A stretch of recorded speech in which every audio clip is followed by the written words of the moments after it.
Welcome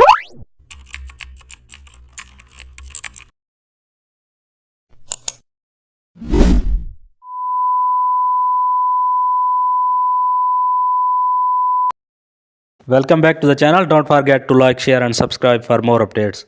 Today we are exploring an amazing topic of Photoshop, how to create clean background replacement with natural edges. Open your image in the Photoshop, go to the top menu and select subject. Wait until Photoshop select the main subject. Now select the end mask from the top bar. Use the refine edges brush tool around here. Increase smooth slightly. Reduce feather for clean edges. Press OK. Click add layer mask. Now create a new layer below the subject. Fill it with solid color or gradient.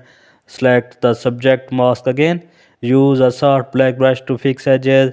Zoom in near shoulders and hair. Reduce brush opacity for realism. Thanks for watching.